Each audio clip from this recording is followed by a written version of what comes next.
Le Lévitique, chapitre 7. Voici la loi du sacrifice de culpabilité. C'est une chose très sainte. C'est dans le lieu où l'on égorge l'holocauste que sera égorgée la victime pour le sacrifice de culpabilité. On en répandra le sang sur l'autel tout autour. On en offrira toute la graisse, la queue, la graisse qui couvre les entrailles, les deux rognons, et la graisse qui les entoure, qui couvre les flancs, et le grand lobe du foie qu'on détachera près des rognons. Le sacrificateur brûlera cela sur l'autel en sacrifice consumé devant l'Éternel. C'est un sacrifice de culpabilité. Tout mâle parmi les sacrificateurs en mangera. Il le mangera dans un lieu saint. C'est une chose très sainte. Il en est du sacrifice de culpabilité comme du sacrifice d'expiation. La loi est la même pour ces deux sacrifices. La victime sera pour le sacrificateur qui fera l'expiation. Le sacrificateur qui offrira l'holocauste de quelqu'un aura pour lui la peau de l'holocauste qu'il a offert. Toute offrande cuite au four, préparée sur le grill ou à la poêle, sera pour le sacrificateur qui l'a offerte. Toute offrande pétrie à l'huile et sèche sera pour tous les fils d'Aaron, pour l'un comme pour l'autre. Voici la loi du sacrifice d'action de grâce qu'on offrira à l'Éternel. Si quelqu'un l'offre par reconnaissance, il offrira avec le sacrifice d'action de grâce des gâteaux sans levain pétris à l'huile, des galettes sans levain arrosées d'huile, et des gâteaux de fleurs de farine frites et pétris à l'huile. À ces gâteaux, il ajoutera du pain levé pour son offrande avec son sacrifice de reconnaissance et d'action de grâce. On présentera par élévation à l'Éternel une portion de chaque offrande. Elle sera pour le sacrificateur qui a répandu le sang de la victime d'action de grâce. La chair du sacrifice de reconnaissance et d'action de grâce sera mangée le jour où il est offert. On n'en laissera rien jusqu'au matin.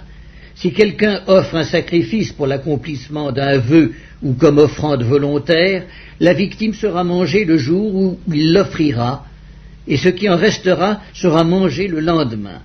Ce qui restera de la chair de la victime sera brûlé au feu le troisième jour. Dans le cas où l'on mangerait de la chair de son sacrifice d'action de grâce le troisième jour, le sacrifice ne sera point agréé. Il n'en sera pas tenu compte à celui qui l'a offert. Ce sera une chose infecte, et quiconque en mangera restera chargé de sa faute.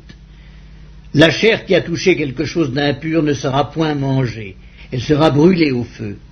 Tout homme pur peut manger de la chair, mais celui qui, se trouvant en état d'impureté, mangera de la chair du sacrifice d'action de grâce, qui appartient à l'Éternel, celui-là sera retranché de son peuple. Et celui qui touchera quelque chose d'impur, une souillure humaine, un animal impur, ou quoi que ce soit d'impur, et qui mangera de la chair du sacrifice d'action de grâce qui appartient à l'Éternel, celui-là sera retranché de son peuple. L'Éternel parla à Moïse et dit, « Parle aux enfants d'Israël et dis, vous ne mangerez point de graisse de bœuf, d'agneau, ni de chèvre. La graisse d'une bête morte ou déchirée pourra servir à un usage quelconque, mais vous ne la mangerez point, car celui qui mangera de la graisse des animaux dont on offre à l'Éternel des sacrifices consumés par le feu, celui-là sera retranché de son peuple. Vous ne mangerez point de sang, ni d'oiseaux, ni de bétail, dans tous les lieux où vous habiterez. Celui qui mangera du sang d'une espèce quelconque, celui-là sera retranché de son peuple. » L'Éternel parla à Moïse et dit, « Parle aux enfants d'Israël et dis, celui qui offrira à l'Éternel son sacrifice d'action de grâce apportera son offrande à l'Éternel, prise sur son sacrifice d'action de grâce. Il apportera de ses propres mains ce qui doit être consumé par le feu devant l'Éternel. Il apportera la graisse avec la poitrine pour l'agiter de côté et d'autre devant l'Éternel. Le sacrificateur brûlera la graisse sur l'autel, et la poitrine sera pour Aaron et pour ses fils. Dans vos sacrifices d'action de grâce, vous donnerez au sacrificateur l'épaule droite en la présentant par élévation.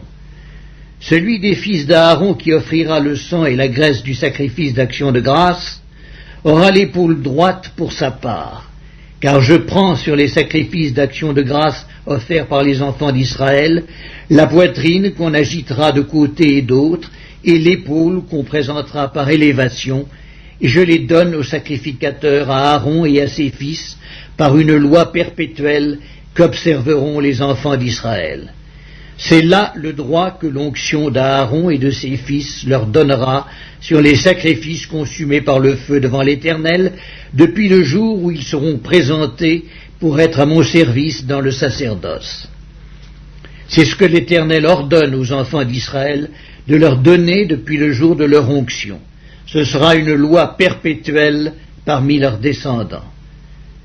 Telle est la loi de l'holocauste, de l'offrande, du sacrifice d'expiation, du sacrifice de culpabilité, de la consécration et du sacrifice d'action de grâce.